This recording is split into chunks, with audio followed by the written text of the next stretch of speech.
Yo Brollies, it's been a while. How's everything going? I'll share with you the reasons why I wasn't able to upload much lately later. But for today's video, we're taking a look at a relatively affordable 24-inch 1440p 165Hz gaming monitor, the Bezel Core 24.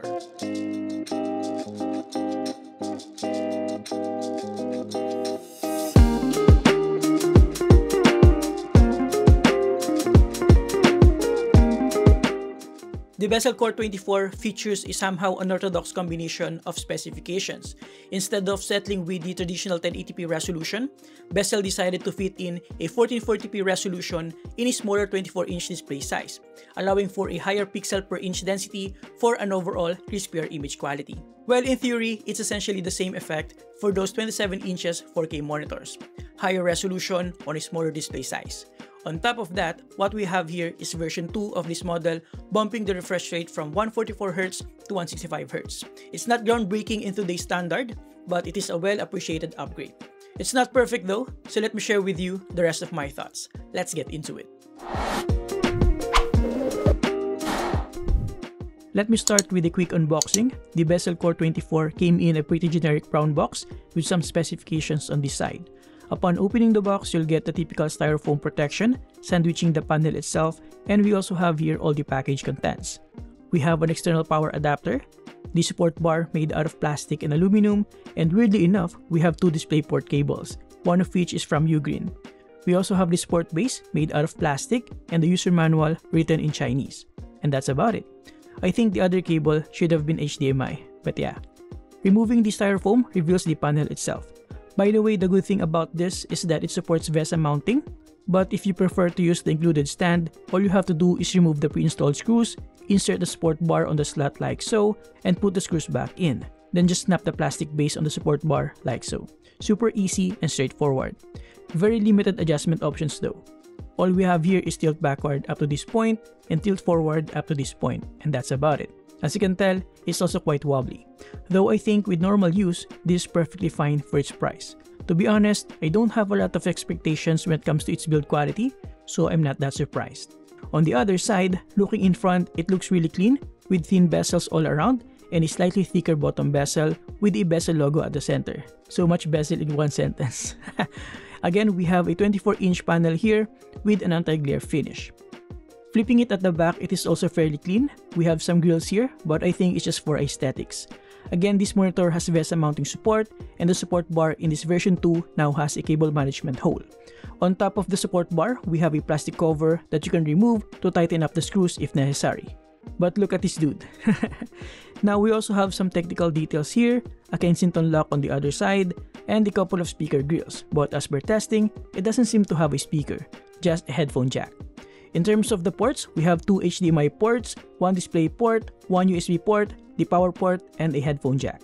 We also have the tactile buttons for the OSD settings underneath here. Now for this setup, I'm going to use the Project Eve themed microcontrol desk mat from Alpha Unlimited, one of my favorite brands when it comes to affordable FPS gaming desk mats. This one is 900 by 400 by 4mm dimensions. I'll put some links below for you guys. For the keyboard and mouse, I have the new Rack Lamp Pro Max that I'm also testing, as well as the Rack Mag-An gaming mouse. By the way, I like the clean white and black boot-up screen of the Bezel Core 24. As you can tell, even when the display is turned on, the bezels are quite thin for its price, which is very nice. Even the bottom bezel is fairly thin as well, with a not so bad looking Bezel logo at the center. The base looks fine, but undoubtedly basic. Speaking of basic, the OSD settings are also basic, and to be honest, not that intuitive to navigate using the physical buttons underneath the monitor. But you'll get used to it eventually. Here we have the basic settings like brightness, image, color, OSD, reset, and miscellaneous settings.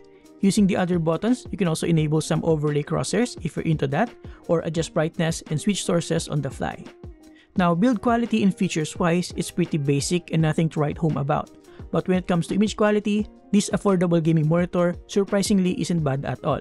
Yeah, granted, it's not well calibrated out of the box as you can tell by the difference, but at least it covers a pretty decent 97% sRGB, 72% NTSC, 76% Adobe RGB, and 78% P3 color gamut. This means it's good enough for social media and web applications and can also be used for casual video editing for YouTube videos like this. However, on paper, it should have up to 350 nits of brightness, but as per my testing, it only has a max brightness of around 287.3 nits. Still looks pretty good though, especially if you like to work and play in a dim environment. Plus, real HDR isn't expected on this monitor anyway, so I guess this will do just fine. Technical details out of the way, just by looking at the actual display, backlight bleeding is definitely present, some buildups around the corners and edges, but it's not that bad in person. Kinda amplified on camera I would say, but could have been better for sure. There is a slight loss of brightness looking at the sides, but at least it doesn't have any dark spots on a white background like other monitors have. What I like about this monitor is that the advertised 1440p resolution and 165Hz refresh rate are actually native, which means it should work well out of the box. You can also enable 10-bit color depth if you lower the refresh rate down to 120Hz, and while it's not validated as G-Sync compatible, you can still enable it, and as per my experience, I didn't encounter any issues with it. Now, Bezel told me that the response time of the Bezel Core 24 is 1 ms GTG and 5 to 7 ms MPRT, which is pretty good. This means it should have minimal ghosting. Now, 144 to 165Hz may not be that drastic compared to 60 to 144Hz, but like I said, it's definitely a well-appreciated upgrade and definitely adds to the overall competitive advantage. It also doesn't suffer from any frame skipping, which is nice. Frame skipping usually happens on overclocked monitors. Now, when it comes to the actual gaming experience, I have no complaints at all.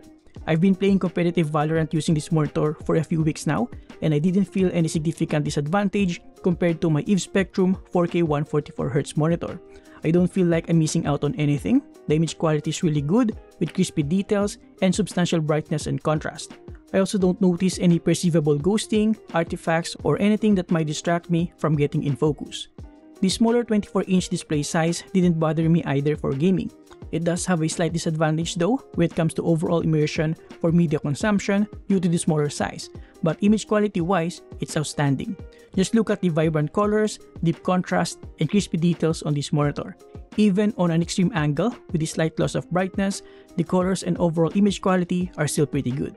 So yeah, image quality wise, this monitor more than makes up for its shortcomings in other aspects. The thin bezels also makes it comparable to other more expensive options. Overall, to conclude, if you're looking for a relatively affordable gaming monitor with outstanding image quality, the Bezel Core 24 is a compelling option. The image quality is absolutely outstanding thanks to the combination of smaller screen size and higher resolution plus an IPS panel. Having a 165Hz refresh rate also makes it pretty decent for gaming, and it definitely passed my eye test. The only thing that I didn't like about this monitor is the flimsy build quality, especially on the sport bar and stand. Other than that, mount it on a VESA monitor arm and you're pretty much golden, especially the fact that it has thin bezels and relatively minimal design. And there you have it guys, thank you for watching. Huge thanks to Bezel for sending this in. Honest disclaimer, this video is not paid, but Bezel did send a review sample for me to check out. They will not review this video prior to release, and they'll see this video at the same time as you'll do. I'll put some links below if you're interested, including the links for the desk mat, keyboard, and mouse. Now, I just want to take this opportunity to apologize to you guys for the lack of uploads lately. The last couple of months have been challenging for me and my family. My wife just lost her brother, and she also just underwent a kidney operation this month, so it was really hard. But hey, she's recovering now, and I'm definitely back, so expect more videos soon. Thank you for your support. Thank you for watching, subscribe if you appreciate this video, and see you next time. Have a great day guys, you're awesome.